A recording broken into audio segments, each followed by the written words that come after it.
Welcome to Cappuccino Chat, where we talk a little tech over a good cup of coffee. Today we're talking with Steve Fields, one of our help desk engineers, about passwords, everybody's favorite topic. Passwords or lack thereof. Or lack thereof, there you go. So we are still finding some people who have no password, if you can't believe it. And then the almighty famous password of God. There you go, that is one. Password is another one, right? We'll get a little creative. So what are some things we're finding out there about when it comes to these passwords? Well, we're still finding clients, new clients, I should say, that have zero passwords, absolutely no password whatsoever, which is just a major security flaw. Or if they do have a password, it's a dictionary password, very simple, like the word password, not even a capital P, to make it a little bit more complex, but we're finding those more and more lately, and that's just it's not a good way to do anything whatsoever. We need to think about security when we're thinking about passwords. The more complex, the better. The longer, the better. At least 8 characters, uppercase, lowercase numbers, and special characters.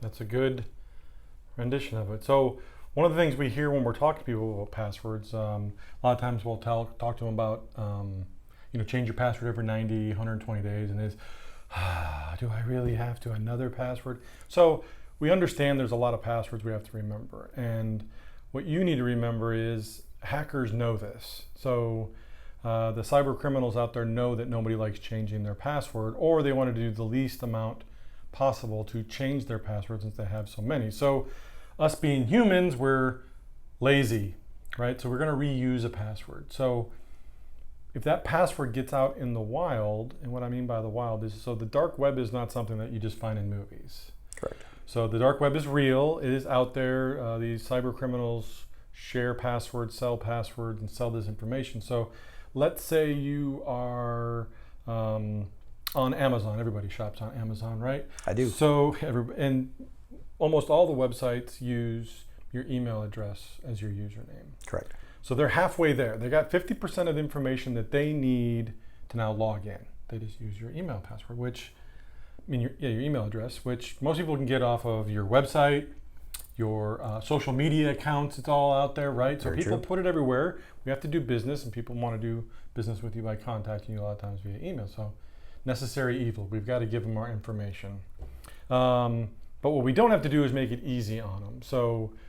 But people do that. So we tend to reuse the same password. So the name of your dog, name of your cat, password. So if that gets out there, so let's say you're shopping on Amazon and something were to happen with Amazon, or better yet, Dropbox. Any of you use Dropbox out there for business? It's a good tool, but it's been hacked 3, 4, 5, a dozen times, I think, over the probably last 6 years.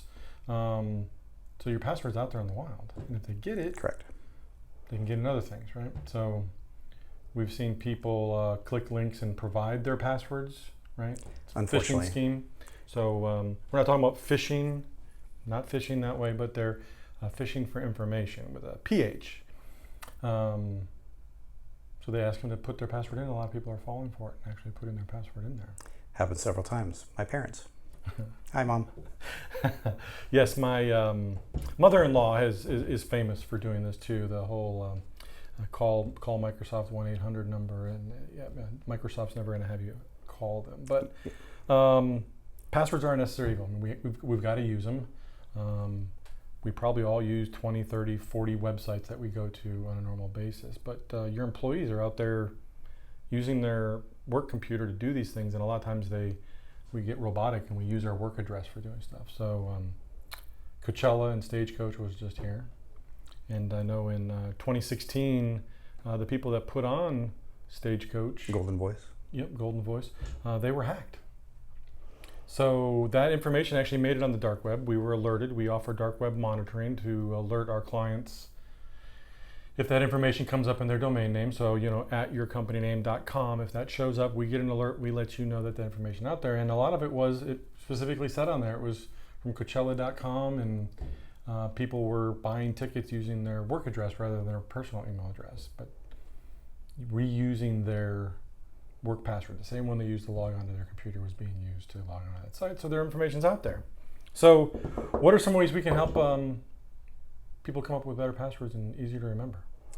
My personal favorite would be like a password phrase, a series of words put together and replace letters with numbers and or characters. Give an example here if you like.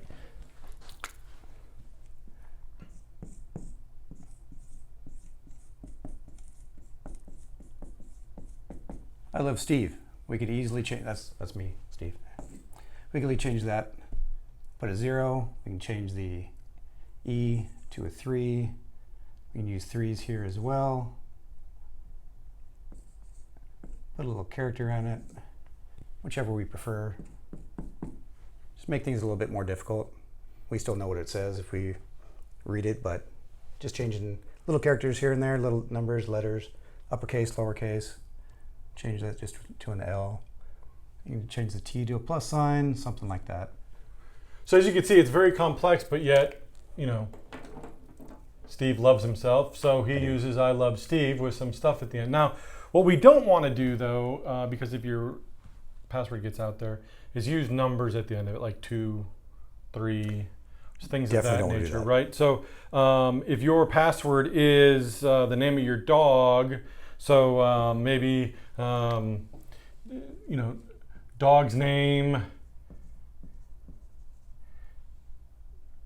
1, because that's the first time you used it.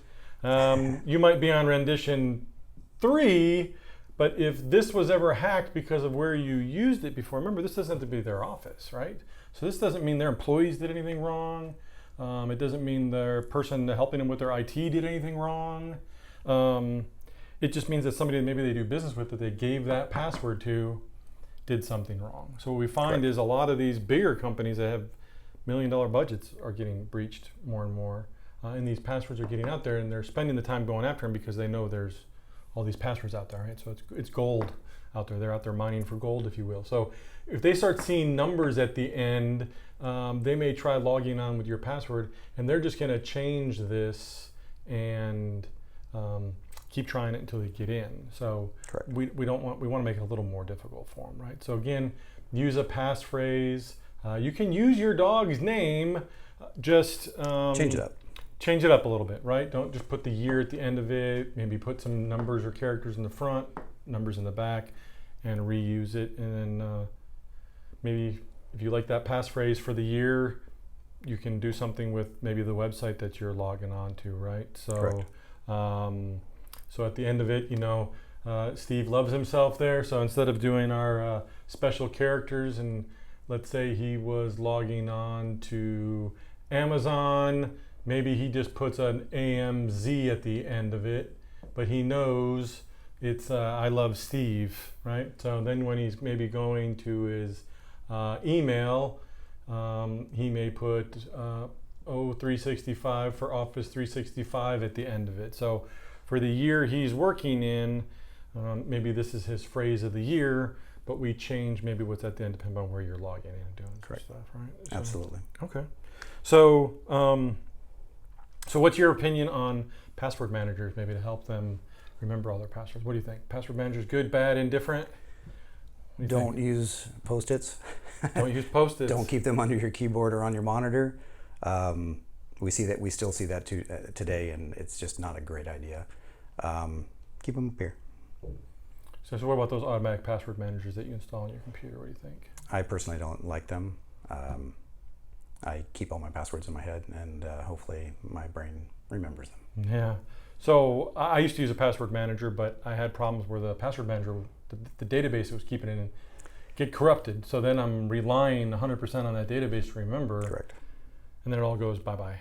Now you also got to remember, right, that typically those password managers need a password to log into them. Very true. So you get the keys to the kingdom, if you will. If somebody was ever to breach that one password, basically they got you. Different web browsers, Chrome. We like Chrome for everything. It's a little more secure than Internet Explorer and Edge and stuff. And it's got a password thing, but if that file where it stores that ever becomes compromised on your physical computer, again, they kind of got you. So. Yep. Yes. Very true. All right. So I think about using a passphrase. Hope that helps. It's a good way of doing it. Again, you can use one for the year and then change maybe where you're going at the end, so that you can always remember where you're at. So depending on the website or what you're doing, maybe payroll. If you're doing payroll, maybe throw some dollar signs in there again at the beginning or end. And then next year, come up with another passphrase, or next quarter, or however you want to do it. The more valuable your data is to the person and what you're doing, the more complex and more often I think you should change your password, right? So if you're just maybe a professional services company doing like plumbing and stuff like that, someone's probably not trying to hack you too much. But if you're a financial planner controlling millions of dollars of assets for some of your clients, right? You're going to want to come up with more complex and change that more often. So this is Cappuccino Chat. So we already took care of the tech part. So what's your favorite kind of coffee? What are you liking? Starbucks. So what do you like? I don't know. You've come up with a couple different flavors. So, I'm not sure which one I've liked the best, though. Just so everybody knows, Steve really wasn't a coffee drinker. No, not at all. Hate it. But we have an espresso maker here, so we started getting some good coffee. We talked him into trying it, and now he likes it more than those national brands. We're not going to mention anybody by name of that kind of stuff. So do you like a dark coffee, medium? I used to like the Seattle-based company, but since we won't go there, we'll just go this way instead. I do like a little bit dark, a little bit rich. Okay. What are some of the brands that you've purchased recently? So we've got Blue Line Coffee Company, or brewing company. We've got the Black Rifle Coffee Company, and of course our local favorite here is of coffee with a K-O-F-I. Coffee with a K. Yeah, that was actually my favorite. That was your favorite? But the Black Rifle one has some interesting flavors, and I'm sampling daily. So. There you go. And then just cream and sugar, eh? Yes, not sugar, but stevia? Was it stevia? Stevia, okay. That one. Some liquid sweetener. Yeah, okay. Yeah, absolutely. That's a little bit better. Okay, cool. And of course, occasionally the caramel and chocolate drizzle. I know if it's available. You do like that, so if it's available, I will try that. All right, perfect. Well, we took care of the technical, but now we took care of Steve's daily intake of caffeine. Daily intake of caffeine. One a day. So we've got that knocked out. So thank you for watching, and we'll see you next time on Cappuccino Chat. Thank you.